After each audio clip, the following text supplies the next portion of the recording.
Olá, pessoal, sejam bem-vindos a mais um podcast para fazer direito. Hoje teremos a honra de receber Mário Célio Alves, que é advogado especialista em direito desportivo, ex-presidente do Tribunal de Justiça Desportiva do Pará, membro do Instituto Brasileiro de Direito Desportivo e membro da Comissão Especial de Direito Desportivo da OAB Nacional. Doutor, muito obrigado por estar presente e compartilhando do robusto conhecimento na área desportiva para engrandecer o podcast para fazer direito. Obrigado pela presença. Olá a todos e todas. Te agradeço o convite, Paulo. Já acompanhava pelas redes sociais aí para fazer direito. Feliz aqui em poder participar, compartilhar um pouco de conhecimento, falar um pouco dessa área que é uma área que é pouco explorada. Nós temos poucos profissionais especialistas atuando aqui no Pará, por exemplo. Então é sempre bom poder compartilhar um pouco da minha experiência, do meu conhecimento. A gente percebe aqui que você tem de fato, não é só na palavra, você tem um robusto conhecimento na área desportiva, né? Participou de diversos institutos e órgãos. E só para o pessoal entender, o que você fazia de fato como ex-presidente do Tribunal de Justiça Desportivo do Pará? O que esse cargo lhe trouxe? O que você fazia? Você resolvia litígio? Como era que funcionava isso? Porque provavelmente as pessoas, como eu, desconhecem o funcionamento da justiça desportiva. Bom, Paulo, eu como um bom brasileiro, né, sempre fui extremamente apaixonado por futebol, né? Meu avô, por exemplo, foi jogador de futebol na década de 40 e 50. Foi bom ou ruim? Foi um bom jogador. Jogou por todos os clubes aqui do Pará, Tuna, Remo, Paysandu, jogou pelo Nacional do Amazonas, Sampaio Corrêa do Maranhão. Então rodou bastante, né? E tu jogou alguma coisa? Não, nunca gostei de jogar futebol. Pulou a geração, foi? Pulei a geração, né? Resolvi vir para a área do direito, né? Mais burocrática, né? Fora das quatro linhas ali. E como um apaixonado por futebol, sempre quis de alguma forma poder atuar, né? E surgiu a oportunidade de eu integrar aqui o Tribunal de Justiça Desportiva do Pará. Esse foi o primeiro trabalho ou esse foi já ao final agora? Como que foi? Não, foi o primeiro trabalho. Eu fiquei 7 anos no TJD, né? Entrei no TJD em 2015, início de 2015, saí ali final de 2021 para 2022. E lá você fazia o quê? Você julgava? Exatamente. Os processos. A jurisdição, a competência dos tribunais de justiça desportiva é analisar, julgar as infrações disciplinares cometidas por atletas, cometidas por técnico, enfim, toda a delegação ali de um clube de futebol está sob a batuta do Código Brasileiro de Justiça Desportiva e, consequentemente, da Justiça Desportiva. Então, quando, por exemplo, a gente vê ali o árbitro apitando uma falta, dando um cartão vermelho, né, expulsando um atleta porque ele agrediu, enfim, ele deu uma entrada ali mais forte, né? Isso tudo é infração disciplinar e quem analisa essa infração disciplinar, se de fato ela merece uma punição, como por exemplo suspensão por número de jogos, é a justiça desportiva. E no caso é um juiz ou é um grupo? Como é a composição do TJD, né? A gente tem uma estrutura que lembra o judiciário no seguinte sentido: nós temos ali como primeiro grau de jurisdição as comissões disciplinares, né? Como segundo grau a gente tem o pleno do TJD e como instância máxima a gente tem o STJD, que fica no Rio de Janeiro. Então, o pleno do TJD é formado por 9 auditores, né, que fazem um papel ali de juiz, e 2 procuradores, né, que faz o papel ali, vamos dizer, de um Ministério Público. É quem oferece as denúncias, né? Então, esses 9 membros, eles são indicados por algumas instituições ligadas ao futebol, Sindicato dos Árbitros, Sindicato dos Atletas, as federações, OAB indica, e são essas entidades. Então, essas entidades indicam esses membros e esses membros passam a compor o TJD, o pleno, por um mandato de até 4 anos, né? Prorrogável por mais um mandato. Então, e as comissões disciplinares são formadas por indicação dos membros do pleno do TJD. Como que funciona a questão da competência? A gente entende que a justiça desportiva, no caso, ele é autônoma, né? Seria paralelo. E se eu não sentir confortado com as decisões ou para ser julgado pela instituição e procurar o Estado, de fato. Como você tinha mencionado aqui em off, né, vamos dizer, nos bastidores, que o STJD, ele é um ente privado e não público, não é isso? Exatamente. Então, como que seria se a pessoa não se sentindo confortável por estar sendo julgado por uma instituição privada e procurar uma instituição pública? Teria alguma penalidade? Como funciona isso? Essa questão dessa competência? Bom, a competência da Justiça Desportiva, ela é definida pela Constituição Federal. No artigo 217, você tem ali a inclusão do desporto, né, da necessidade do Estado promover o desporto a nível nacional, e nós temos também a criação da Justiça Desportiva, né, quando a Constituição fala que os temas relacionados, os litígios relacionados ao desporto, a ética, a disciplina, serão analisados pela Justiça Desportiva, né? Só que a Constituição também traz a disposição que a Justiça Desportiva vai ter 60 dias para analisar esses casos. Mas nessa questão específica, tá certo, existe a menção na Constituição que deve ser julgada pelo STJD, né? Todavia, ela não cita que deve ser um ente privado. Teoricamente, isso não deveria ser um ente público ou não? O que acontece? A Constituição Federal traz a necessidade do Estado promover o desporto, ponto. Nós temos uma estrutura, né, pelo menos do futebol, que é muito bem organizada, né, e especializada. Acho que esse que é o principal ponto. Obviamente que o acesso à justiça, que também é uma garantia constitucional, acho que nunca pode ficar mitigado. O que acontece no futebol é que, por termos essa estrutura, desde a FIFA até a CBF, até as federações, de análise dos casos relacionados ao futebol, relacionados ao desporto, especializada, ir para o judiciário, na verdade, acaba sendo algo até prejudicial.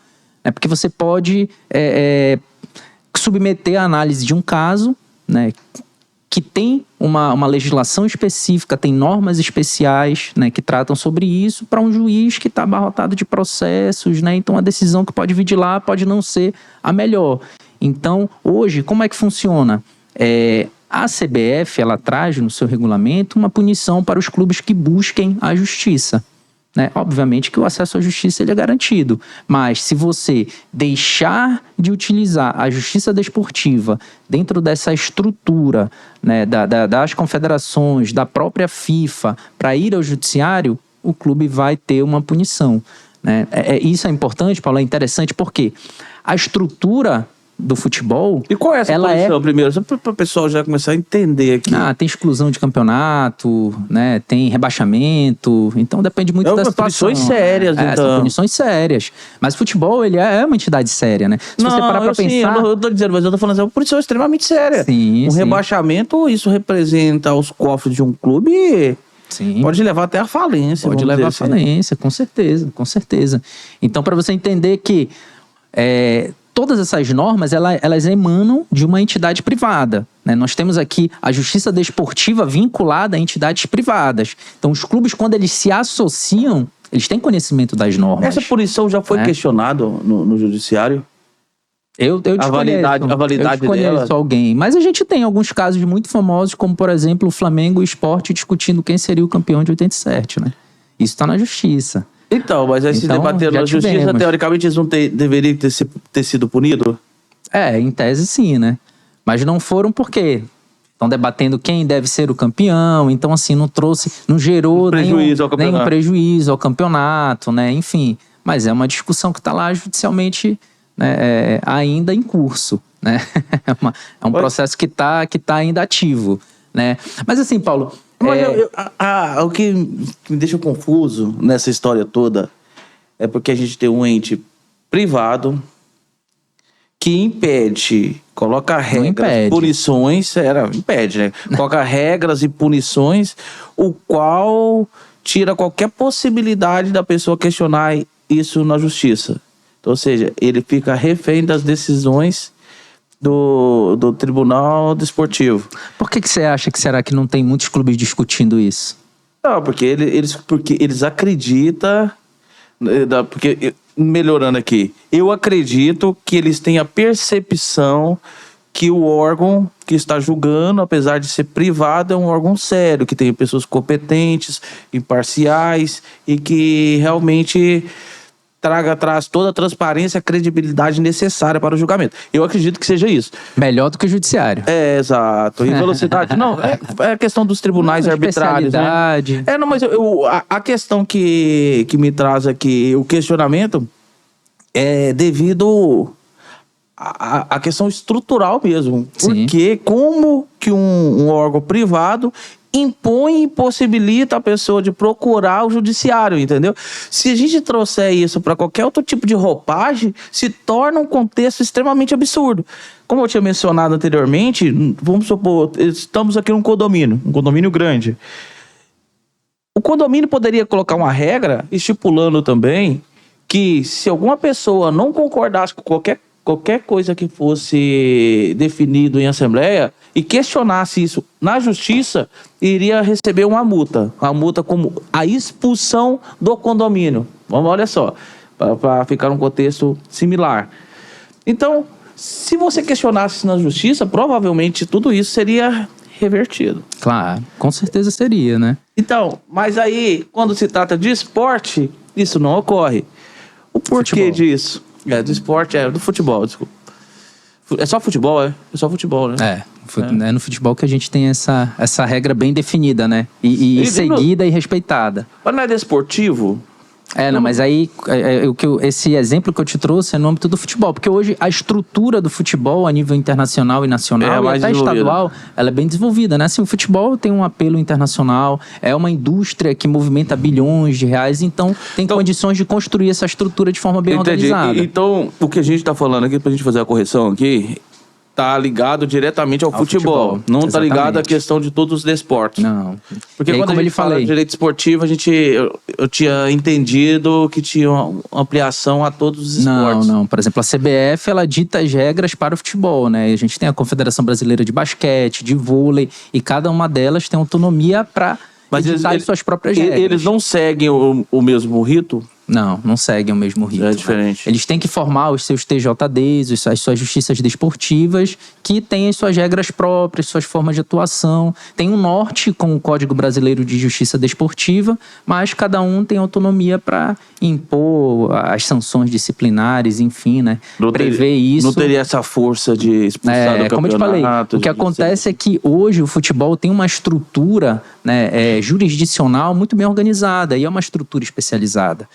E dentro dessa estrutura especializada não é vantagem levar a discussão para o judiciário, né? Então, assim, existe essa previsão de aplicação de penalidade caso o clube ou o atleta decida ir ao judiciário. No entanto, não é vantagem. Mas hoje, né? Mas a gente, juridicamente analisando, a gente deve prever o pior dos cenários. Hoje a estrutura passa a confiança, a credibilidade, mas isso pode mudar. E no momento que isso alterar, que as decisões não forem mais confortáveis aos clubes, aí os clubes vão ficar refém das decisões no qual não concordam. Vai ser uma excelente discussão judicial. Então, mas aí que tá. Aí vai ser uma discussão judicial onde essa pessoa vai receber uma punição, provavelmente preliminarmente, de estar sendo rebaixado de um campeonato. Então você pode levar uma falência de um clube. Então seja uma coisa preocupante assim, não? Mas para você ver, não tem nenhum clube que esteja preocupado com essa situação. Não, mas aí que tá. Então, hoje é aquela coisa. Sim. Hoje funciona. Mas essa estrutura, ela é feita por seres humanos. Sim. Às vezes o que tá dando essa roupagem e questão de funcionalidade hoje são as pessoas. Porque às vezes você mudando as peças, essa confiança, essa credibilidade vai ser afetada. E a partir do momento que isso é afetado, como acontece na justiça, é questionável. E quando você começa a questionar, querendo ou não, o Brasil é um país apaixonado por futebol. Então toda uma torcida vai questionar essas decisões. E isso vai se tornar uma coisa preocupante. Então, eu não estou querendo criar polêmica, mas eu estou querendo antecipar o problema que pode ocorrer futuramente. É um assunto relevante. Agora, tem algo que é importante também, Paulo, que é essa especialidade, né? Eu, como advogado, em nenhuma situação diria para um cliente meu que é melhor a gente ir ao judiciário.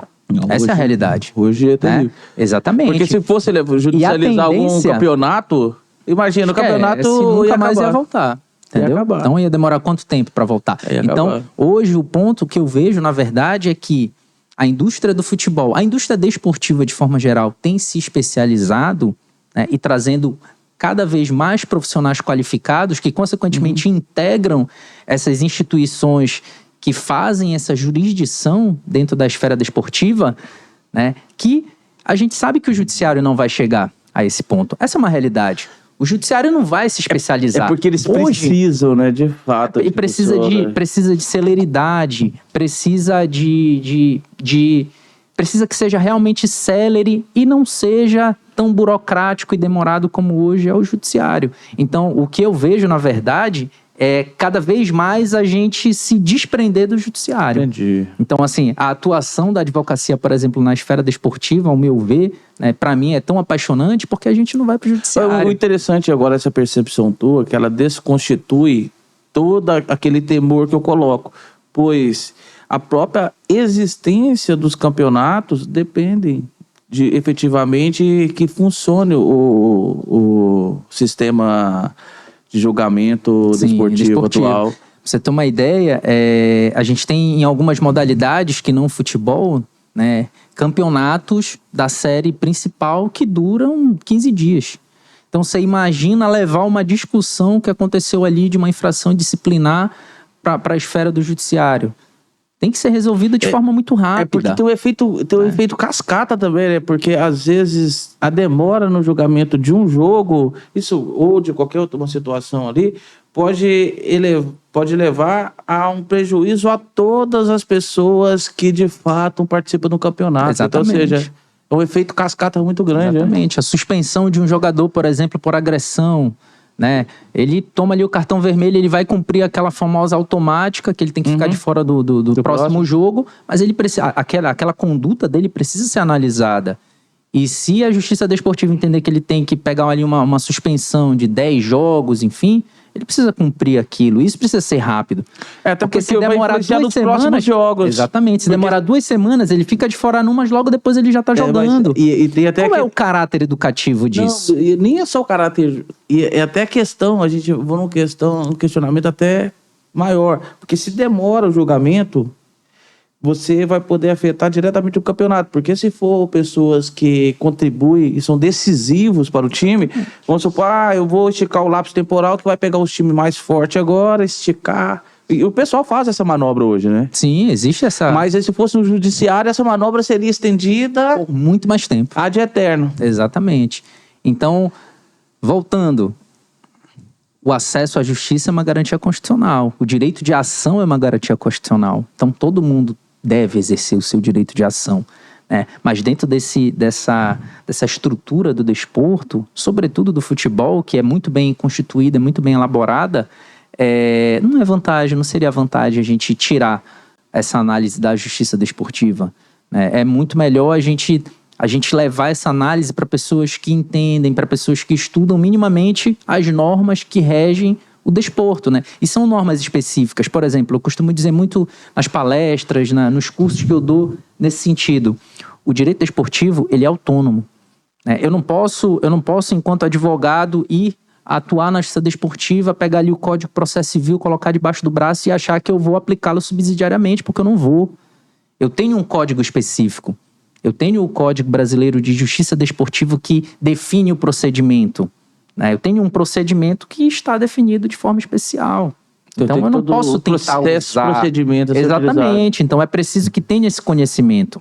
É diferente, né? A gente tem dentro da justiça desportiva a oralidade, celeridade, economia processual. Mas eu também tenho ampla defesa, contraditório como os princípios basilares. E eu tenho princípios específicos, como por exemplo do fair play. Eu tenho o princípio da pro competitione, né, que vale muito para os jogadores no sentido de que vale o resultado vale o que acontece dentro de campo. E eu tenho que sempre dar... eu tenho que sempre garantir que a competição ela corra da melhor forma. Né? Então, esses princípios especiais do direito desportivo dão uma visão diferente para quem está julgando e para quem está advogando em favor de clubes ou atletas. Né? A gente tem que ter uma visão diferente. A gente precisa pensar de que forma aquele campeonato vai continuar da melhor forma. Uma visão mais holística, né? Muito mais integrativa, cooperativa. Né? Então, hoje, a gente utilizar essa estrutura jurisdicional, né, que existe dentro desse mundo desportivo é muito melhor. Né? Por exemplo, o que pouca gente conhece aqui, pelo menos aqui no Norte, a Câmara Nacional de Resolução de Disputas da CBF, que segue ali o rito arbitral, né? Segue ali a lei de arbitragem, tem a sua regulamentação específica. Ela é uma câmara que tem painéis que são especializados. Então, você tem lá uma discussão entre um agente e um clube de futebol. Né? Existe uma câmara especializada nesse tipo de discussão. Quando você tem, por exemplo, é possível levar para a CNRD as discussões dos contratos de trabalhos dos atletas com o clube. Isso tudo é estipulado no contrato já. Exatamente. Quando o atleta faz o contrato com o agenciador dele, ele já estipula que isso será julgado pela Câmara Arbitral, né? Exatamente. A competência da Câmara é definida através de uma cláusula no contrato que a gente chama de cláusula obrigacional. A grande vantagem é que você direciona para pessoas que têm especialidade na área. Exatamente. Porque você não vai colocar nenhum aventureiro para analisar o caso. Alguém que não conheça, que vá vir uma decisão teratológica. Então, isso fica distante, de certa forma, né, dentro dessa estrutura séria. Então, isso afasta a necessidade da gente ir até o judiciário. Hoje, por exemplo, na esfera trabalhista, tem muita discussão na Justiça do Trabalho? Tem.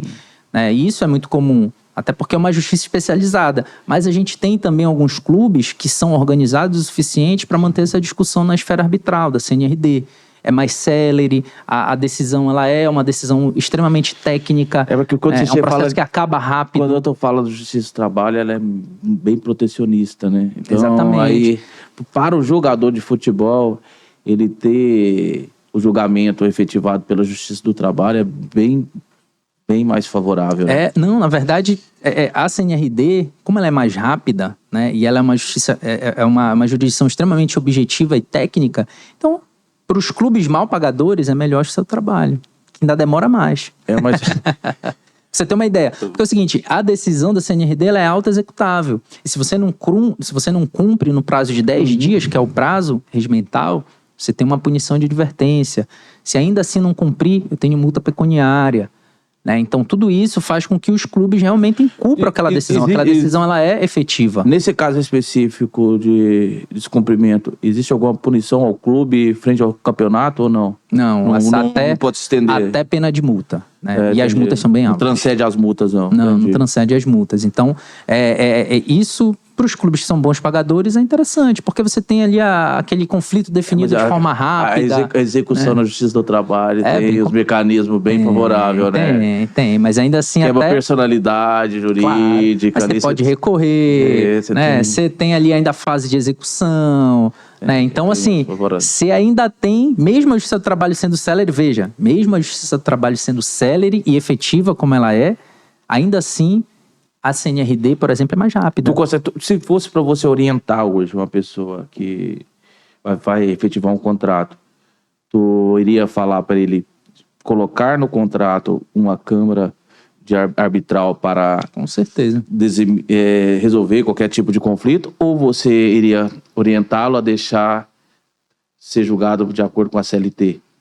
Não, a CLT ela vai ser aplicável, né? Sim, não, mas de acordo com a CLT na Justiça do Trabalho. Desculpa. É cláusula compromissória pra gente ir pra CNRD, sem dúvida. Advogar pra atleta, eu ia brigar por essa cláusula. A gente sabe que não é a realidade daqui do Pará, por exemplo. Porque eu percebo, eu acompanho algumas situações e na Justiça do Trabalho a gente se depara com bastante processos derivados do futebol. Então, aqui no Pará todos, 100% aqui. 100% aqui no Pará. Então, é por isso que eu tô te perguntando, porque você tá falando assim, eu oriento. Mas o que a gente tem de percepção aqui é totalmente diferente, né? Exatamente. É porque infelizmente, os clubes aqui não são bons pagadores, né? Então, para eles é pior ainda ir para a CNRD do que a Justiça do Trabalho. Na CNRD, para você ter uma então ideia... para eles, quando eles já vão fazer qualquer tipo de contrato, eles já... O foro é da comarca, né? Então, entendi. Entendeu? Pra você ter uma ideia... Então, na verdade, é o clube que quer que seja efetivado na Justiça do Trabalho. O jogador seria melhor... Exatamente. Pra você ter uma ideia como essa estrutura é organizada e é efetiva, né? E funciona. Porque senão o clube de futebol estaria direcionando para o outro lado, né? Entendeu? Então, faz sentido agora. Entendeu? Então, assim, pra você ter uma ideia, quando a gente coloca, assim, o judiciário, né, a prestação jurisdicional do judiciário, e quando a gente pega essa estrutura, né, do futebol, do desporto, né, é interessante fazer essa comparação, né, que é muito melhor você ter efetividade nas decisões, você ter tecnicidade nas decisões, isso é importante, né, essa qualificação de quem vai analisar. Né? Aí a gente está falando de contrato de trabalho, aí a gente tem uma justiça especializada, ok. Mas quando você vai para discussões contratuais comuns, como por exemplo um contrato de um atleta com um empresário ou de um empresário com um clube para pagar ali o percentual dele dentro das transações, imagina você levar uma discussão dessa para o judiciário. Demoraria anos e dentro da CNRD é mais rápido. E como funciona a questão dos repasses? Vocês têm competência para analisar repasse, não ser feito repasse vamos supor, a Federação Paraense de Futebol, ela recebe valores e esses valores, eles são repassados aos clubes, não é isso? Sim, tem essas cotas. Né? Esse compromisso que é firmado, quem que acompanha? É vocês ou não? Já é uma coisa acompanhada pela justiça comum? Isso é um contrato normal, né? Um negócio jurídico que foge à competência da Justiça Desportiva, por exemplo. A Justiça Desportiva a competência dela é para questões que envolvam a ética e a disciplina no desporto, né? Essas questões contratuais, elas já são ou competência da justiça, dependendo do que for definido ali, ou arbitral, ou arbitral CNRD, né, que é uma câmara especializada. Mas aí nessa câmara especializada teria possibilidade de analisar essas questões de repasse financeiro? Com certeza. Basta colocar a cláusula compromissória lá no contrato que os clubes assinam com a federação, porque esses repasses, eles são feitos a partir da assinatura de um contrato. Tu sabe se você tem conhecimento, se existe a possibilidade de antecipação de recebíveis? Ou não? Fazer acordo, intermediação? O que acontece porque eu recebi uma vez foi até uma proposta de uma pessoa, não vou citar o nome, de um clube que ele tinha a proposta de antecipação mediante juro, ou seja, alguém antecipava para ele e pegava o direito a receber depois as verbas futuras. Vamos supor, você teria direito a 7 meses de recebíveis de verbas da federação, de repasse da federação. Vamos supor isso, 100 mil eu daria. Aí a pessoa compra esse recebível e paga. Isso é ilegal? É legal? Como você vê? Na verdade, faria um contrato de cessão normal, né? Mas então, isso é legal, porque aí vem os juros, vem aquela questão da exploração um pouco. Seria quase uma factoring, né? É exatamente isso, né? Tem factories hoje que fazem isso. Elas compram esses recebíveis, né? E aí elas antecipam o valor sobre um percentual de juros. Tem factoring que trabalha com isso e é normal isso acontecer, né? Porque como eu te falei, aí a gente volta ali pro direito civil, contratual. É possível fazer a cessão de um direito se no contrato for permitido fazer a cessão desse direito. É um negócio jurídico completamente válido. Sim, analisando no contexto do Código Civil, sim. Mas como a gente tratando de futebol, existem algumas regras próprias, por isso que eu estou fazendo esse questionamento, entendeu? Pode sim, é um contrato de cessão comum, né? Aí esse tipo de contrato, por exemplo, você pode escolher, lá coloca uma cláusula compromissória para debater eventual discordância na CNRD, mas também você pode levar para o judiciário. Aí essa questão contratual aí entre esses agentes que estão envolvidos ali pelo futebol fica a cargo das partes definir qual é o foro, né? Eu gosto sempre de pensar que é muito melhor aquela situação ser resolvida por quem entende do tema, né, do assunto. No caso, a gente pegando uma amplitude maior, falando em relação à FIFA. A FIFA seria o órgão maior da entidade de futebol, né? Sim. Então, como que funciona com eles o julgamento? Porque aí você vai lidar com, às vezes, várias confederações diferentes, federações diferentes, com normas próprias, que estão vinculadas à FIFA. E aí existe aquela questão das transferências de clubes de países diferentes, campeonatos diferentes, vai ter datas diferentes. Às vezes um campeonato no Brasil está começando, na Europa está terminando, na Ásia, eu não sei, pode estar no meio do campeonato. Então, existem todos esses calendários diferentes também. Como é que funciona tudo isso? Bom, essa estrutura internacional aí da FIFA, né? Qualquer tipo de litígio é definido por um tribunal arbitral do esporte, né? Que é o TAS ou CAS, né? Que é o tribunal arbitral que define esses litígios que envolvem transações internacionais. Então, você tem, por exemplo, ali um litígio entre um jogador brasileiro e um clube da Arábia Saudita. Esse debate vai acontecer lá no TAS e no CAS da FIFA, que é um tribunal arbitral que, igualmente ao que a gente tem aqui, a CNRD, é extremamente especializado. Então, você tem lá pessoas que têm um conhecimento em relação ao desporto, né, de altíssimo nível.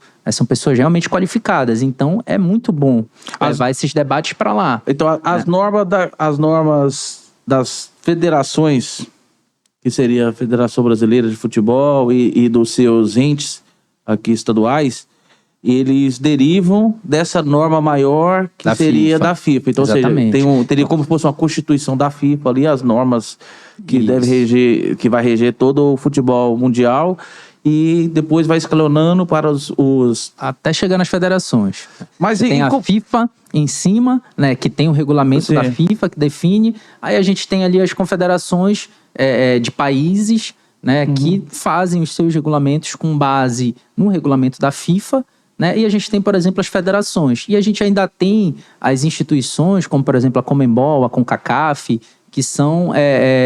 Que congregam ali alguns países, né? Então, por exemplo, quando a gente tem campeonatos intercontinentais, como a Libertadores, é a Conmebol que organiza. Ela é responsável por organizar esse campeonato. E ela também tem o seu regulamento para as competições que ela organiza. Então, a gente tem essa estrutura, que a gente não pode dizer que é uma estrutura que está aqui a FIFA, depois a Conmebol, por exemplo, e depois a CBF. Não, aí depende sempre do campeonato. O campeonato é organizado por quem? Pela Conmebol, tem a regra para essas competições. O campeonato é organizado pela CBF, eu tenho o regulamento também dessas competições. É porque a impressão que nós temos aqui, a gente partindo da premissa do campeonato, a gente pegando os campeonatos, de questão da importância do campeonato, qual é o campeonato mais importante que temos de clube hoje? Seria... Aqui no Brasil? No Mundial. Seria o Mundial de Clubes. Mundial de Clubes, né? Mundial de Clubes deriva de quê? De Libertadores. Isso, aí a gente pega os campeões continentais, né, e une eles. Como é que dá acesso a Libertadores? Campeões... os classificados aqui no cada Campeonato país. Brasileiro. Sim. Isso, os melhores classificados. Sim. Então, teoricamente, existe uma hierarquia, né? Pelo menos do ponto de vista dos campeonatos e da importância, né? Na verdade, não é uma hierarquia, né? A gente tem aí... valoração, degraus. Né? Degraus, né? Então, assim, para um clube ter um título continental ou mundial é muito importante, né? Obviamente, porque aí você está falando do mundo, né? Da competição entre clubes de outros países. Mas... Até pela organização. Mas é por isso que quando eu vejo essa questão dessa organização, que eu estou tentando, de uma maneira leiga, sem autoridade no assunto, mas tentar criar uma percepção, né? Para ficar mais claro a informação. A percepção partindo dos campeonatos dá uma percepção seguinte: quem organiza o Mundial de Clube? FIFA. Ok. Para chegar até o Mundial de Clube, tem que ser campeão de quê? De alguma coisa que é de uma confederação. Do país. De confederação, na verdade, de um país. Não, de um país não, porque de primeiro tem que ser campeão da Libertadores. Então não é de um país, é de vários países, né? Sim. Para chegar na Libertadores, tu precisa te classificar no teu país. Isso, né? Exatamente. É isso que eu tô querendo dizer. Tipo assim, parece que existe uma hierarquia para você chegar ao campeonato máximo que é organizado pela FIFA. Sim. Entendeu? Sim, essa percepção que eu tenho. Na verdade, seria uma hierarquia ali de importância, né? Dos campeonatos e tudo.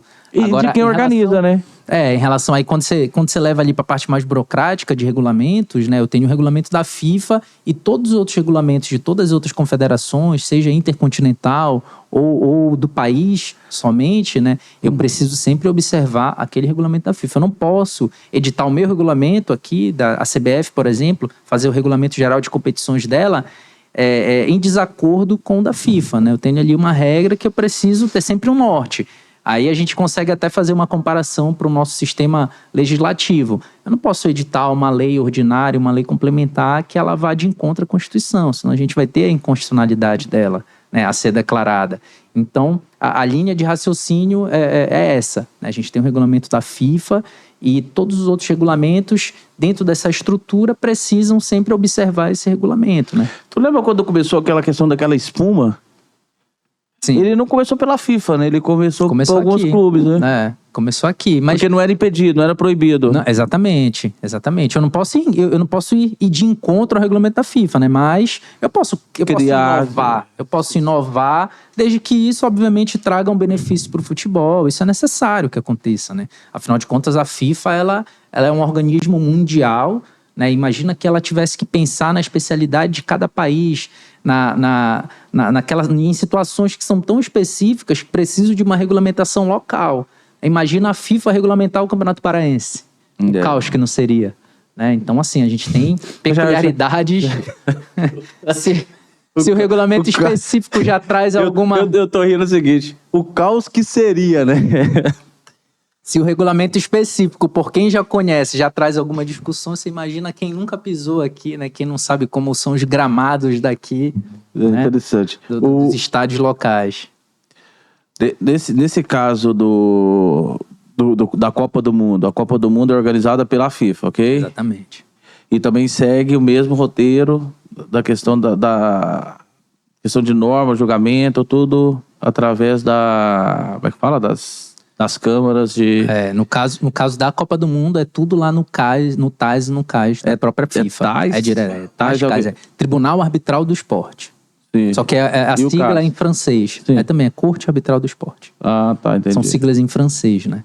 Doutor, eu estava recentemente assistindo uma série do Figo, que é um jogador português que se envolveu num conflito imenso quando saiu do Barcelona para jogar no Real Madrid. E teve vários escândalos nessa transição, inclusive com alguns clubes da Itália, 2 clubes da Itália, Nápoles, salvo engano, e Juventus, o qual tinha contratos assinados, pré-contrato, e tinha contrato que era assinado pelo agente, teve contrato que foi assinado por ele, e no final das contas ele não foi para a Itália, acabou indo para o Real Madrid. Foi um conflito gigante, um monte de informações que até hoje gera polêmica, pois o Figo diz uma coisa e o agente dele diz outra, e tem a questão a pessoa que intermediou o negócio para ganhar dinheiro também, que diz outra coisa, o presidente do Real Madrid diz outra coisa, ou seja, são várias informações e todas elas divergentes. Nesse caso específico, o que você conseguiu visualizar? Bom, o caso Figo, ele representou ali um marco, né, nessa negociação entre agentes e clubes, né? Isso até gerou, inclusive, após a mudança de sigla, por exemplo, dos empresários dos atletas, né? Antes tinha essa denominação de agente. Eles entenderam que era uma nomenclatura agressiva, acabaram mudando para intermediário e agora voltaram para a nomenclatura de agentes de novo. Então hoje os intermediários voltaram a ser chamados de agentes mesmo dos atletas. Os empresários, né? Isso prova só que tudo é narrativa. Sempre depende de narrativa, né? Inclusive toda essa história do Figo, né?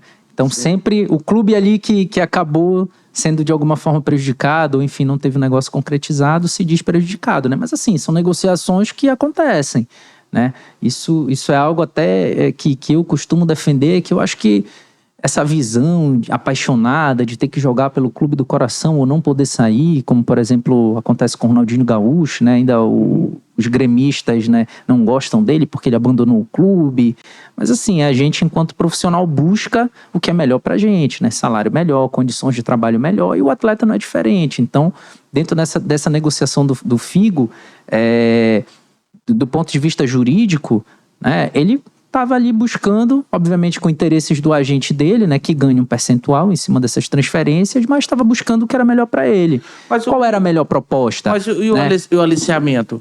Porque tem um certo ponto, nesse caso específico que eu assisti, eu não sei também se o que foi narrado é verdade, apesar de que tem os depoimentos de várias pessoas que foram envolvidas nessa transação.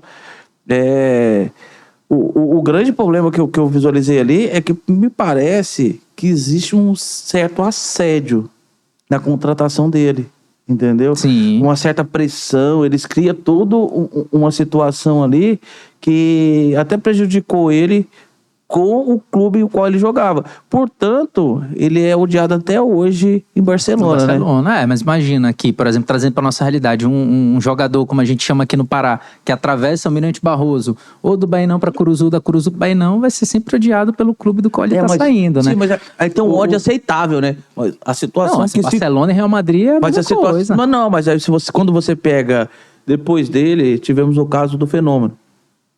Não teve, e vários outros casos que não tiveram a mesma repercussão e nem mesmo o mesmo ódio fomentado. Por que eu visualizei que teve tanto ódio? Pela maneira que foi feita, a exposição que colocaram, entendeu? E muito disso se deu, pelo que eu entendi, pela forma do assédio. Então, ou seja, às vezes ali eles colocaram algumas informações até para forçar o Figo a sair. Você entendeu? Então, ou seja, e teve aquele assédio, porque ele estava jogando, eles foram atrás dele, marcaram reunião, e mesmo ele falando que não queria jogar no Real Madrid, eles continuaram a criar situações para forçá-lo a ter um desgaste com o Barcelona para ir jogar lá. Sim, então, isso, ao meu ver, configura, assim, um assédio, não? Sim, não existe essa figura do assédio dessa forma, né? Agora, essa questão do aliciamento, né? Um agente, por exemplo, que foi esse o caso, o que fica ali de certa forma até claro, é que o agente do Figo estava sendo o agente do Figo e do Real Madrid. Sim. Então isso é proibido. Porque ele tinha um interesse, né? Exatamente, ele tinha um interesse. Aí a gente também não pode dizer não pode afirmar que ele recebeu também um percentual do Real Madrid. Não, mas ele fala lá que, inclusive, ele ofereceu uma parte, dividir com um ex-jogador, acho que é Paulo que ele chama também, que jogava em Portugal, que ajudou a intermediar a negociação. Sim, mas assim, imagina, eu sou teu agente, né? Eu tenho aqui propostas de vários clubes. O que é ilegal é eu receber de um clube e receber de ti. Entende? Eu fazer ali um papel duplo, né? Eu querer que tu vá para determinado clube sob uma proposta de eu receber um percentual do clube e eu também vou receber de ti porque eu sou teu agente. Mas mesmo se ele tiver o conhecimento do duplo recebimento, vamos dizer assim, não pode. Eu chego para você, olha, isso é legal. Você tem uma proposta, você vai ganhar, vamos supor, 50 mil, só que eles me fizeram uma proposta para levar você para o clube e vão me dar mais 5 mil. E você vai ter que me pagar a comissão, ok? Não pode. E se ele aceitar? O agente, isso é legal. Ele aceitando, ele tá legal. Mas se ele fizer escondido... É legal ou não, é ilegal? É ilegal. Mesmo se ele com a pode conhecer do jogador. Não, é isso que eu tô te falando. O teu empresário é teu empresário, teu agente é teu agente. Ele não pode funcionar também como um agente do clube. O clube tem que ter o agente dele para captar atletas que sejam de interesse, né? Eu não posso ser um agente de jogador e estar recebendo do jogador e estar recebendo do clube também. Isso acontece na prática? Com certeza. Né? Com certeza. Mas a ilegalidade de uma operação como essa seria essa. Né? Porque senão ali você inclusive como agente, de forma ética, né? Se você for pensar na ética, eu estou direcionando a quem está me oferecendo algum valor. E não para o que seria melhor para a carreira daquele atleta. Acontece que para o Figo, se for olhar historicamente, O financeiro foi muito melhor ele ter ido pro Real Não, Madrid. ele fala, ele agradece por ter ido. Exatamente. Então, assim, o que o presidente do Real Madrid conseguiu com o agente do Figo foi convencer ele, né, de que o projeto Real Madrid, que na verdade eram os Galácticos, né? Não existia ainda, na verdade, porque ele não era presidente. Quando ele começou a negociar, ele não era presidente. Mas ele colocou isso como uma carta na manga para ele poder ganhar as eleições do Real Madrid. Não, vou trazer o Figo. Porque eles tinham ganhado, salvo engano, 2 Champions League seguidas com o presidente anterior, o qual estava candidato também à reeleição, né? Então, ele conseguiu derrubar com então, isso. assim, os Galácticos, né, foi um produto que o Real Madrid criou. Né? Então, assim, esse produto, ele durou alguns anos, né? Porque veio o Figo, veio o Fenômeno, Zidane, você pega ali Beckham, né? Então você pega ali os Galácticos, esse produto que o Real Madrid criou, né? E foi assim uma jogada de mercado fantástica. Foi um divisor de água no mercado, né? Não existia aquilo. Exatamente. Transferências milionárias. Começou com o Figo, né? Então o Figo, ele representou esse divisor de águas nas contratações milionárias. Né? Então, na verdade, o que ele fez foi isso. Ele convenceu o agente do Figo desse projeto dos Galácticos que começaria pelo Figo. Nessa época não tinha o fair play financeiro, não? Não, até hoje o fair play financeiro ainda é algo que só existe em algumas ligas, né? Não é algo, por exemplo, aqui no Brasil você ainda não fala de fair play financeiro. Então é recente o fair play financeiro. Acho que tem porque se tivesse na época lá, não ia. Não, Então, hoje o fair play financeiro fora, né? Por exemplo, porque eu lembro. Na Liga Espanhola. Atualmente, na França teve, né? Eles estavam fazendo questionamento. Francesa, inglesa e espanhola. Já tem muito bem configurado, inclusive com alguns processos de investigação, né, em trâmite, né? O Barcelona é um deles que tem lá um processo de investigação pela quebra. O Manchester City também, o PSG também.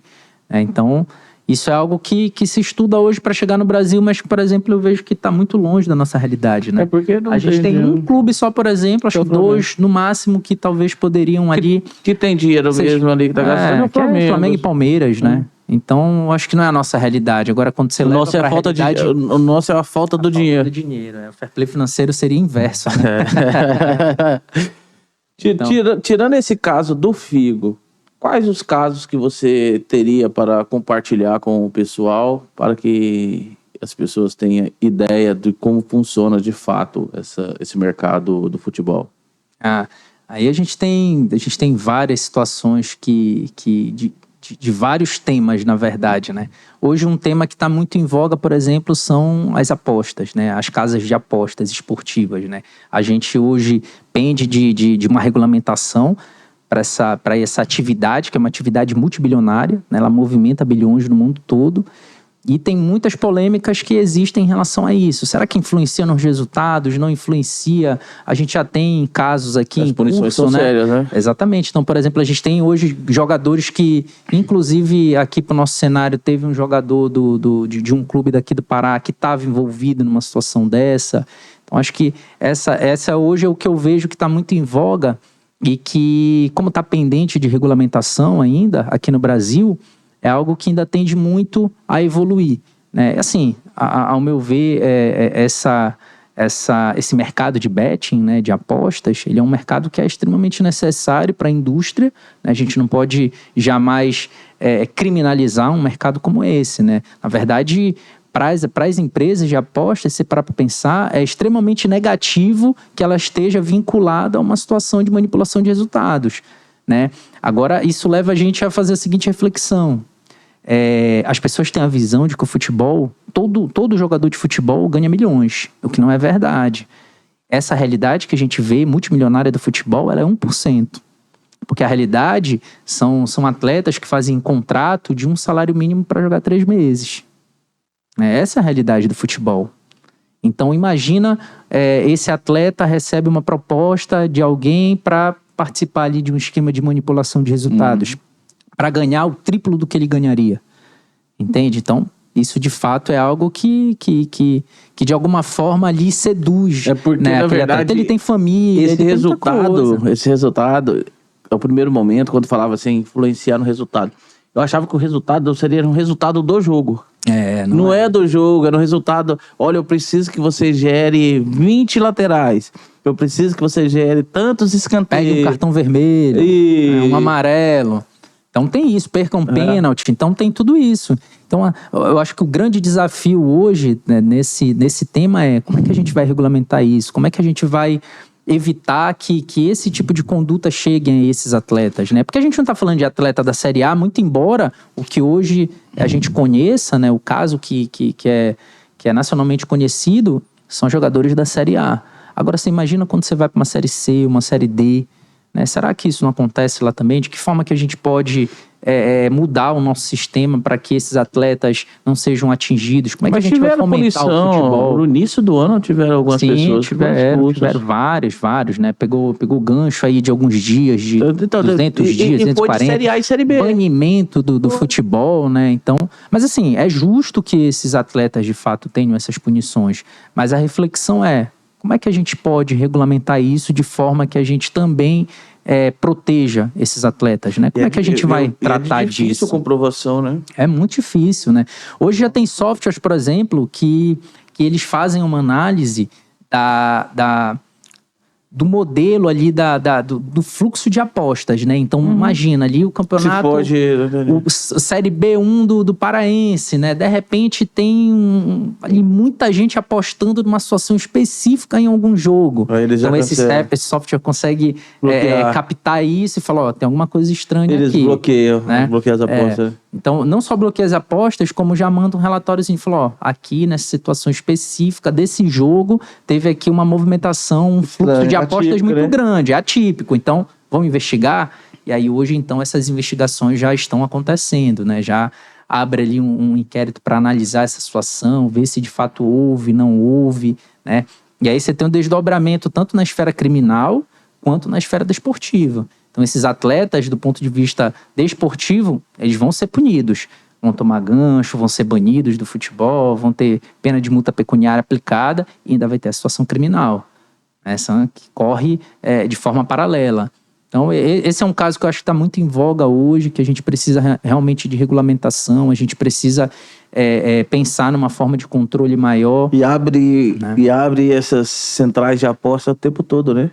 Em todo lugar abre. Toda hora que tu olha a traseira de um ônibus tem uma diferente. Tem uma diferente. E muitas delas nem tem sede aqui, né? Porque imagina, é tudo online. Então eu não preciso ter uma sede física, né? Aqui no Pará, ou então... são grandes desafios, nem no Brasil, exatamente. Muitas delas não estão no Brasil, né? Estão fora daqui. Mas tu tem a plataforma online, qualquer pessoa consegue acessar. Tem o sistema tributável deles também. Eles Exatamente. conseguem cobrar. Até essa tributação hoje está sendo discutida, né? A última MP que trouxe ali uma regulamentação em relação a isso, já trouxe essa possibilidade de tributação desses valores, até tributação do apostador. Então esse é um tema que eu considero de bastante relevância, que está sendo debatido hoje, né? Que está todo mundo acompanhando. Eu escuto muitas pessoas falarem, né? A casa de aposta tal... Ela é muito grande, botando dinheiro no campeonato, eu tenho certeza que eles vão lá e de alguma forma beneficiam os clubes que eles patrocinam, né? Sim. Só que não, se for parar pra pensar, para eles é ruim, né? Eles não têm interesse nisso. Eles querem que eles querem ser uma plataforma confiável para que atraia mais pessoas para realmente apostar, né? Colocar o dinheiro lá. Porque, na verdade, eles não querem pagar, eles querem ganhar, né? Exatamente. Eles querem ganhar. Mas ganha... Com o apostador ganhando ou perdendo, eles sempre ganham, né? A casa sempre ganha. Exatamente. Mas e assim, a gente tem vários outros temas, Por que não é qualificado como jogo de azar, hein? Isso é uma discussão grande também, né? Porque até pela nossa legislação, né? Então, o jogo de azar, o que seria o jogo de azar hoje no Brasil? Né? Que a casa ganha. Não, assim, na verdade vai ser sempre um jogo de azar, né? Que a casa sempre ganha. Mas... É uma atividade que é uma atividade diferente, né? Porque é uma atividade online, por exemplo. Eu não tenho uma casa que acontece aquilo. Mas tu não percebeu aquele que teve agora Teve até um rapaz se matou no Maranhão, o Piauí, não sei. Tu não viu, não? De um joguinho online de aposta também. Mas não era do esporte, né? Não, mas é similar. Porque tem cassino online, tem um monte de coisa, né? É um bichinho, como é que chama? Abner, tu que é o rei aí das informações, tu lembra do caso específico que teve aqui de um joguinho agora online, que todo o pessoal tá jogando bastante, o moleque... É do Tigre, um tal do Tigre. Eles postou, o moleque pegou, recebeu uma herança, não é bem uma herança, uma divisão lá. E pegou o dinheiro todinho, foi apostando no Tigre. Caramba. O Tigre comeu a herança dele todinho. Ele foi, tadinho, não. Aí a parte é triste. Aí ele pegou e suicidou, pô. Mas tu percebe que Mas são situações diferentes, né? Não São necessariamente. situações diferentes. No futebol... São jogos. Mas não deixa assim, de ser jogo. mas é um jogo online que a gente não sabe nem que plataforma é, de onde vem, quem é que, se tem alguma manipulação, entende? Então, mas aí Quando a gente fala de jogo de futebol já é diferente, né? A gente tem uma regulamentação específica em relação ao futebol. Entendi. Né? O resultado em si é confiável. Entende? Teoricamente, o resultado Exatamente. é confiável. É um resultado que depende da ação humana. Então, esse é o grande desafio agora, de você afastar isso. Agora, o retorno que é criado, porque é o seguinte, tudo depende da maneira que eles colocam no app deles para o retorno também, né? Eles têm os cálculos deles de ganho. Entendeu? Então, a casa sempre ganha, né? Então, isso eu não tenho dúvida. Então, acaba no final, no frigir dos ovos ali... Sendo jogo de azar. A casa ganha. Eu acho que é uma coisa bem estranha, né? Eu acho que eles legalizaram a coisa que deveria ser analisado com mais calma. A gente vai precisar ainda de muito debate, né? E principalmente debate especializado. Né? Você imagina o nível desse debate dentro das nossas casas legislativas, né? Vamos fazer pra gente preocupa. Pra gente finalizar aqui e criar um timeline, vamos dizer assim, conte para o pessoal que está nos ouvindo como iniciou essa questão da justiça desportiva e qual foi a evolução e como estamos hoje, qual a perspectiva futura. Você tinha mencionado comigo que parece que a primeira regulamentação no Brasil de fato foi com a Lei Zico, né? Isso. E antecedeu a Lei Pelé. Conta para o pessoal um pouco sobre esse percurso histórico até hoje e qual a sua perspectiva evolutiva para os próximos anos. Sim. Nós tivemos início ali com essa legislação, né, que trouxe para o cenário jurídico a proteção aos atletas, trouxe algumas regulamentações específicas para o desporto em si, né, sobretudo o futebol, com a Lei Zico. A Lei Zico, se não me engano, é de 89, então ela trouxe ali algumas regulamentações. Depois a gente teve a criação da Lei Pelé. A Lei Pelé já conseguiu ali trazer uma abrangência muito maior, tratar sobre até o relacionamento com o torcedor, por exemplo, trazer ali regras bastante específicas em relação ao contrato especial de trabalho do atleta, né, definir essa proteção ao atleta do ponto de vista trabalhista. Trouxe também algumas regulamentações em relação, por exemplo, à atuação das categorias de base, daquele atleta que não tem, na verdade, ainda idade para firmar um contrato de trabalho. Clube formador, né? Traz essa questão do clube formador, porque como acontece hoje no futebol, a formação do atleta, ela acontece até ele completar 16 anos. Então, até 16 anos é possível fazer contratos de formação com esse atleta. Eu não posso firmar um contrato de trabalho. Né? A partir dos 16, eu posso já firmar contrato de trabalho. Então, ele passa ali a assinar carteira, ser seletista efetivamente, a partir dos 16 anos. Então, isso no Brasil. Isso no Brasil. Fora é diferente. E como é que funciona? Por isso que essa é uma questão que eu gostaria de entender. Fora é diferente, né? Porque me parece que as pessoas fazem aqueles pré-contrato para depois efetivar o contrato quando a pessoa já faz 17, 18 anos, não sei, depende do país, né? Fora é a partir dos 18, né? A partir de 18. Mas isso, por exemplo, o Endrick do Palmeiras. Ele tem menos de 18 anos, então ele não poderia firmar um contrato de trabalho com o Real Madrid. Então ele vai ter que completar os 18 anos aqui no Brasil para poder ir para lá. Sim, mas o que diz a norma da FIFA? 18 anos. Então como que consegue? Não, 16 anos. 16 anos, desculpa. Por isso que eu tô 16 entender. anos já é possível. Só que aqui não, é a partir dos 18, né? Então eu posso ali ter pré-contrato de trabalho antes dos 18. Mas aqui a maioridade, né, essa capacidade, ela surge aos 18. Então existe esse conflito, mas isso é regulamentação de cada país. Isso que eu tô querendo entender, porque como você disse que toda essa norma, ela deriva da FIFA, né? Então, ou seja, o que estipular a FIFA, se a FIFA falar que é 16 anos, teoricamente tem que ser 16 porque o Brasil utiliza 16.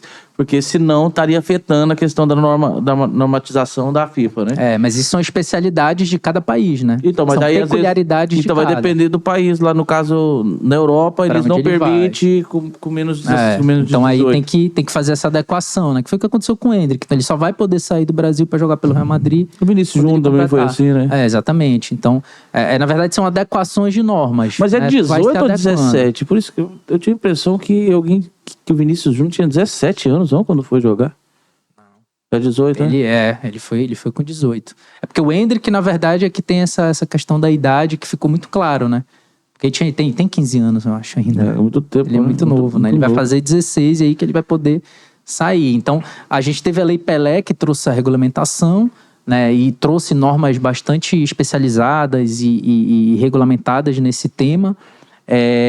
A gente teve também a criação do Estatuto do Torcedor. Então, a partir da Lei Pelé, foi que o legislador, na verdade, né, o nosso legislativo, viu a necessidade de trazer regulamentações específicas em relação ao desporto. Né? Começou a enxergar a complexidade que é, a especificidade, a necessidade de qualificação e de você normatizar tudo que está ali ao redor do esporte, né? Sobretudo do futebol.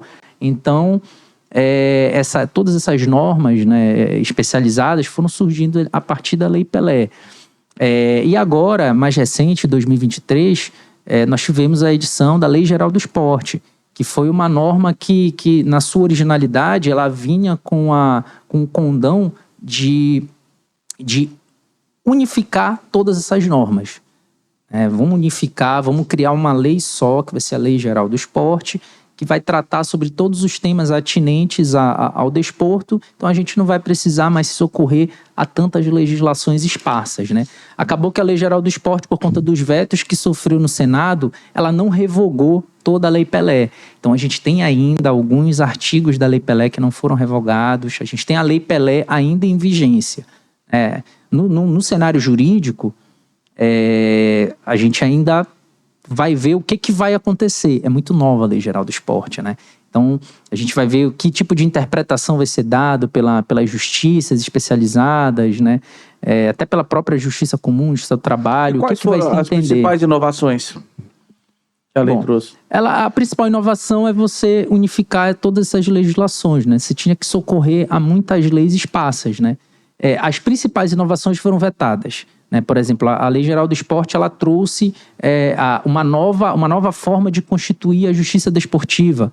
Ela deu autonomia para que os estados, cada estado, criasse a sua justiça desportiva e ela servisse a todos os esportes. Isso foi vetado. Então, a gente mantém o modelo de que cada federação vai criar o seu próprio tribunal de justiça desportiva.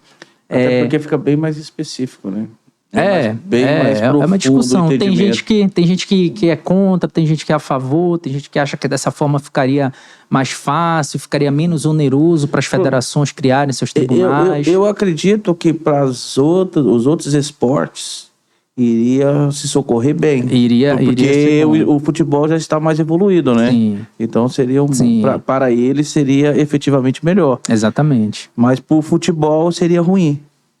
Porque você iria sobrecarregar também. Então, teria que criar ali uma estrutura um pouquinho maior, né? Então, a gente teria essa mudança, né? O que eu considero muito importante, por exemplo, a Lei Geral do Esporte, ela trouxe algumas tipificações penais para algumas condutas. E, por exemplo, vou trazer para você uma que eu acho que é muito interessante, a gestão temerária de uma associação, de uma entidade do esporte. Isso agora ela trouxe uma tipicidade penal. Né? Então, ali, aquele gestor que tiver que cometer esse crime, né, da gestão temerária, ele vai ser punido. Essa gestão temerária?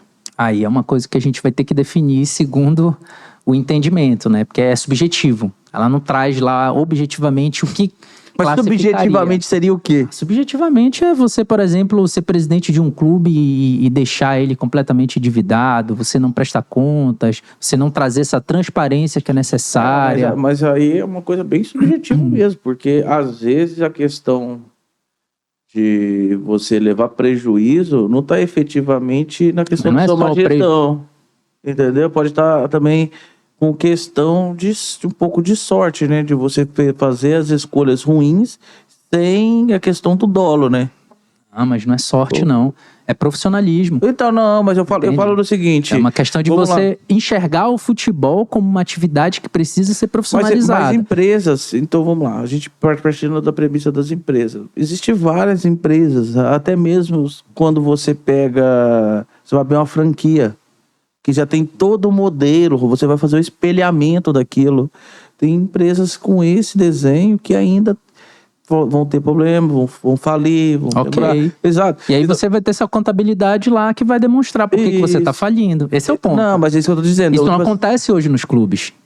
Entende? Essa transparência ela é necessária. É necessário então, mas não é o fator de ter dado o resultado negativo. Não é isso que define uma gestão temerária. Né? E aí não é gestão temerária. Se você quebra porque você não conseguiu ter receita, por exemplo, dentro de um clube de futebol, é entendível, né? Mas e aí? O que você recebeu, de fato, foi aplicado, não foi? Entende? Então, isso vai ser subjetivo. Mas isso é interessante trazer para o nosso cenário jurídico, para que todos os dirigentes de clubes comecem a entender a importância de você profissionalizar, né? De trazer essa profissionalização, essa qualificação da mão de obra. Falando nessa profissionalização, como é que você visualiza essa questão da SAF? A SAF ela é uma saída que é interessante, né, para os clubes. Na minha opinião, tá? Essa é uma opinião pessoal. A SAF não resolve o problema de qualquer clube. Não é a chegada de um investidor e colocar dinheiro. Isso vai significar que o futebol finalmente vai começar a prosperar e ganhar títulos. Nem expertise, né? Não funciona dessa forma. Penso eu que as associações, né, que a maioria dos clubes hoje tem essa forma de constituição de associação, elas precisam se organizar, tá? Elas precisam ter seu controle interno, né, para depois você pensar em trazer o investidor e negociar o futebol, né? Lembrando que a SAF, ela é uma sociedade, a Sociedade Anônima do Futebol, ela é específica para o futebol. Então o investidor, quando resolve investir numa SAF, criar essa SAF, ele vai aportar capital somente no futebol daquele clube. Né? Então, por exemplo, se tiver basquete, vôlei, se tiver ali uma sede, é só futebol. Né? Então, isso é importante. Então, que se divide o clube, então. Exatamente. Então, você fica com futebol administrado pela SAF, né, com o investidor, e você tem todo o restante da estrutura que vai ter que ser ainda gerido pela associação. Então, isso é um risco, porque o que gera receita, muitas vezes, para esse tipo de clube? É o futebol. Se você tira ali essa receita do futebol, pode significar a morte dos demais. Então, isso precisa ser muito bem analisado. Mas aí é aquela coisa, né? Às vezes, se você não socorrer o futebol também, você acaba com tudo. É aquela coisa da empresa. Sim. Você tem uma empresa que tem algumas ramificações, você tem uma entrada de recurso, 4 saídas. Se você não fechar as 4, às vezes você quebra a única entrada. E aí a gente entra nos fatores que são mais subjetivos, né? Imagina um grande clube de massa, torcida grande, né? A SAF chega pensando em quê? No lucro. Ela vai pensar em lucrar. Se eu vou investir, se eu vou fazer um investimento, eu vou pensar em ter retorno financeiro desse investimento. Eu não vou pensar na paixão que a torcida tem pelo clube ou a identificação de determinado jogador. Eu não quero saber disso. Eu quero saber de criar jogadores, de vender, entende? De fomentar o futebol dentro do que pode me trazer retorno financeiro. Então esse é um risco.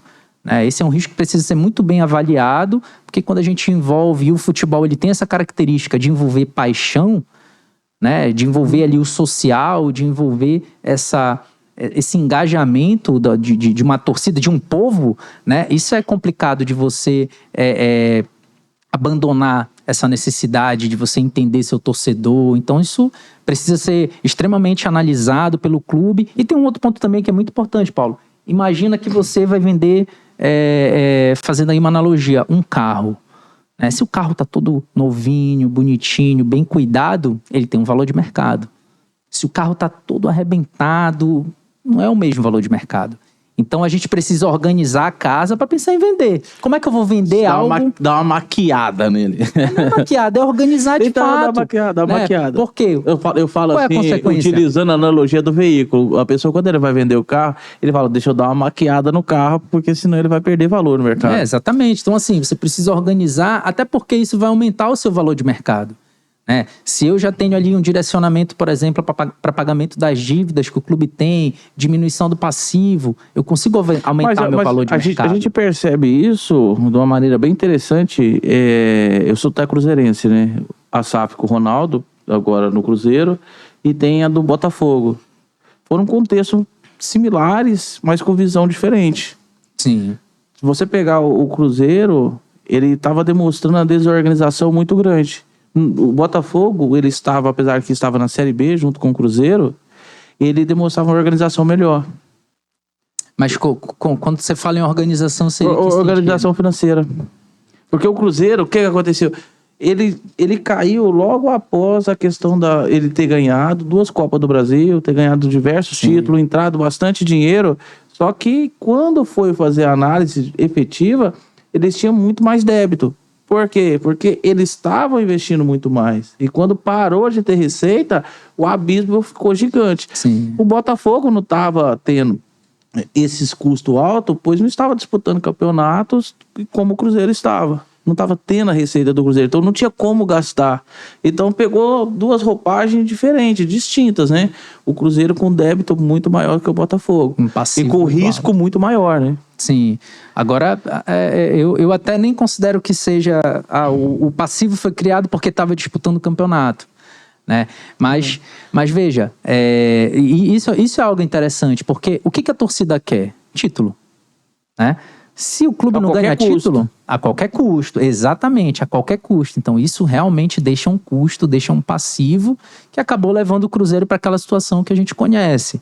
Quando o Ronaldo chegou lá para formar a SAF, né, ele obviamente deve ter definido ali, eu não conheço o contrato, mas provavelmente ele definiu o fluxo de receita de investimento. Né? E tem então, um plano de negócio. Lembra? Exatamente. Prazo. Então a gente está falando ali de um negócio. Então, para a torcida, ela quer que bote dinheiro, que o clube volte a ganhar títulos e volte à situação de vencedor como era antes, né? E a pressão foi muito grande, né? Inclusive, a gente até viu alguns torcedores dizendo para ele sair, entendeu? Mas como vai sair? O negócio é dele. Se não tem dinheiro, então não vem pro futebol, né? Liso não vai pro futebol, né? Então, assim, não veio aqui para botar tantos milhões, por que não botou? Tu entendes como é algo que é complexo dependendo do time que a gente tratar? Porque imagina, por exemplo, o Red Bull Bragantino.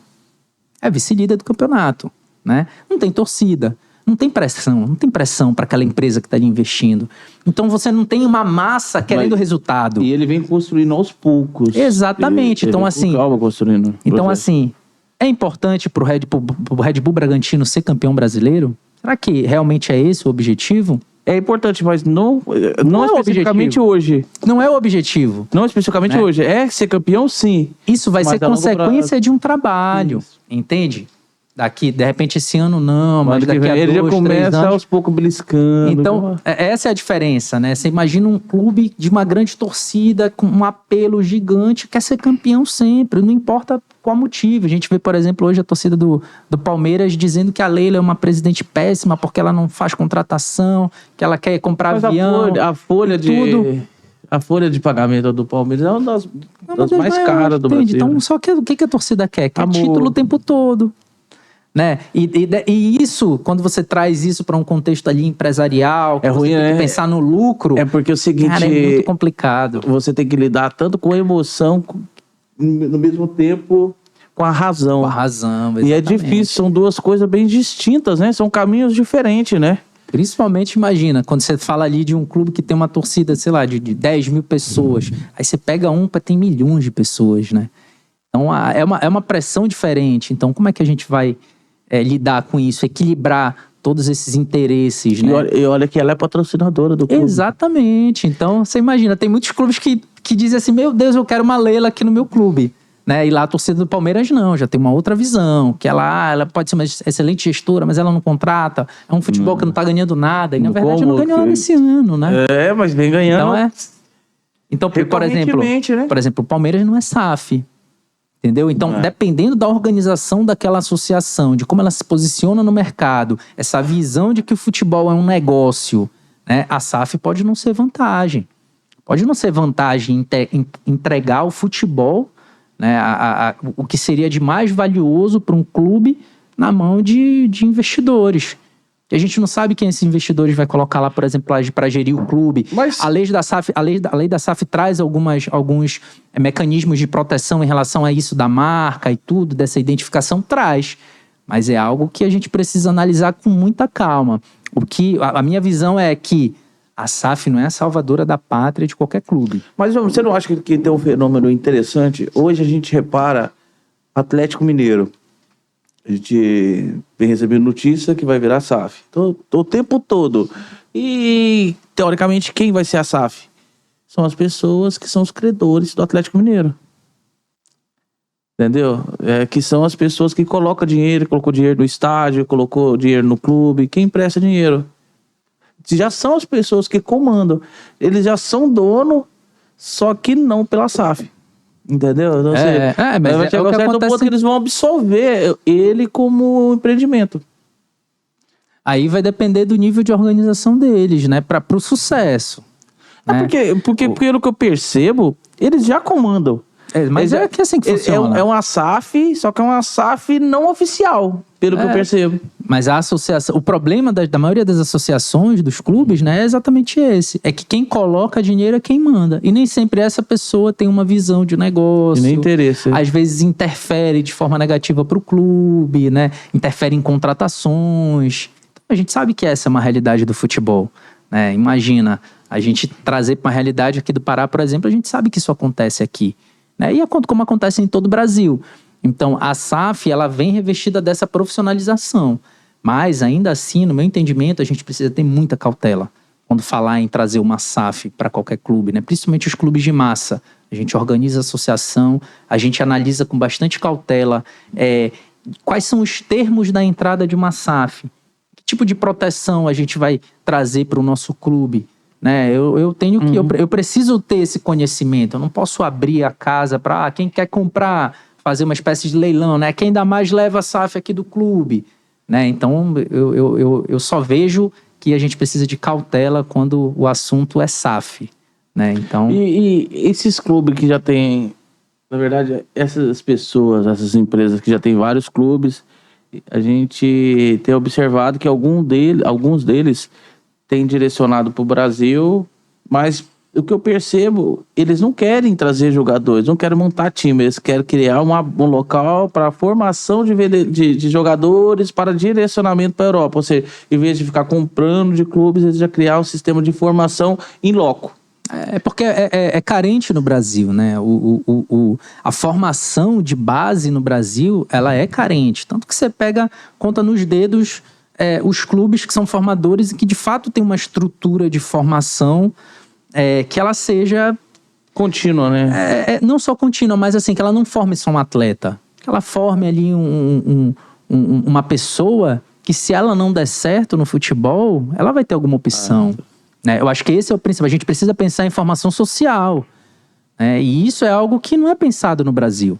As bases pensam em jogadores bons que possam render dinheiro quando eles forem vendidos, né? E essa é uma visão também empresarial. Extremamente comercial, isso. Extremamente comercial. E não é diferente do que, por exemplo, o investidor quer. Ele quer, obviamente, que a base forme atletas para que ele consiga vender, mandar para fora e fazer esse capital girar, ter esse retorno. Né? Mas quando você olha para as bases fora do Brasil, né? E, por exemplo, uma escola que eu assisti uma palestra uma vez muito interessante da do Real Madrid, a base do Real Madrid, ela pensa nesse social. Pensa no humanismo ali. Exatamente, inclusive de aproximação dos pais. Porque isso é importante também. Imagina um garoto de 14 anos... porque vocês entenderam a importância da formação mental dessas pessoas. Exatamente, isso vai dar esse apoio psicológico para esse garoto de 14 anos que tem sonho de ser jogador de futebol e tem condições de ser, tem talento para ser jogador de futebol, mas se os pais dele, por exemplo, não tiver essa proximidade, ou então os pais não conseguirem se inserir no mercado de trabalho, esse garoto vai acabar sendo ali um referencial financeiro. E se ele der errado, ele vai carregar com ele esse peso de ter dado errado. Não, porque... e eu acredito também que isso pode prejudicar até mesmo o desempenho dele em campo. Mas com toda certeza, que é o que acontece aqui. Né? Imagina um garoto de 14 anos do interior do Pará que vai jogar numa grande capital, vai jogar no Palmeiras. Pô, a vida dele tá feita. Será que tá feita? Será que essa formação dele de 14 até ele realmente engatar ali no futebol, chegar nos 18, 19 anos, será que o psicológico dele vai estar bom? Será que ele vai conseguir? Será que ele vai conseguir lidar bem com essa mudança cultural? Né? Então, tudo isso são fatos que a gente precisa pensar. Então, quando você falou de que a gente vê que esses grandes empresários que estão criando as SAFs aqui não estão trazendo jogadores de fora, é porque a gente tem grandes talentos aqui. O que a gente precisa é lapidá-los, a gente precisa dar esse apoio. Então, essa é a visão de mercado. Né? Então, aos poucos, isso vai mudar no futebol brasileiro. A base ela vai começar, sim, a ser valorizada, ela vai começar a ter um apoio maior, ela vai começar a ter essa estrutura para que se formem esses atletas e que não sejam somente atletas. Não deu certo no futebol, mas pô, ele pode ter um encaminhamento, ele conseguiu terminar o ensino fundamental, o ensino médio, ele vai conseguir pensar em ter alguma profissão, em ter uma formação. Mas esse pensamento, até mesmo com um viés econômico, ele é sustentável. Muito. Porque se você formar um atleta sem preparar o psicológico dele, provavelmente futuramente você vai ter problema. O que você poderia tornar uma receita para o clube vai se tornar um problema. Exatamente. Entendeu? Ou seja, não tem viabilidade. É o que mais a gente percebe. Existem várias pessoas talentosas e que esse talento se esvai, né? Se perde pela falta de poder cognitivo, vamos dizer assim, capacidade, né, mental, psicológica de lidar com as situações, às vezes pressões. E é pressão, né? Você imagina um garoto de 15, 16 anos que tá bancando a família, tá sendo esteio ali da família. É um peso grande, ele sabe disso. E tem a cobrança também, torcida, tudo isso. Às vezes que no futebol tem aquela gíria, né, que eles falam leão de treino.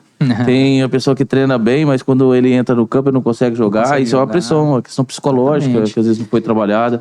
E recentemente esse assunto até veio à tona, né, por conta da declaração do Davidson, né, não sei se você acompanhou, que ele estaria ali com alguns problemas psicológicos, do próprio Pombo, né, da seleção brasileira também, falou, tô com alguns problemas psicológicos e tudo. E aí até parou-se para pensar, quais são os times da Série A que tem psicólogo hoje? Né? São 6 clubes só. Então, será que esse apoio psicológico ele, né, é extremamente necessário também para dar para aquele atleta? Então, são questionamentos, são reflexões que eu acho que são extremamente importantes para que a gente consiga evoluir. E às vezes esses gatilhos deveriam ser tratados no período quando ele está em formação, porque depois já fica mais complexo, né, resolver esses gatilhos. Exatamente. Então, para você ver a importância da base, a necessidade de investimento, da gente desenvolver a base do futebol, para que a gente consiga fomentar o lado financeiro do clube, porque o jogador de futebol ele é um ativo financeiro do clube, né? Ele na negociação dele, nas transferências, venda, isso vai gerar receita para o clube, né? Então, e a gente precisa tratar disso de forma bastante profissional e dar a importância que isso merece. Para a gente encerrar, qual que seria a dica que você daria para as pessoas que hoje trabalham no futebol, têm o sonho de seguir na carreira no futebol? Porque a gente percebe também que existe relatos tristes, né? Pessoas que são convidadas, às vezes, para jogar na Europa, falar que vai conseguir algum centro de treinamento para se desenvolver, formar a sua formação, tudo isso. E chega lá, depois é desamparado, é abandonado.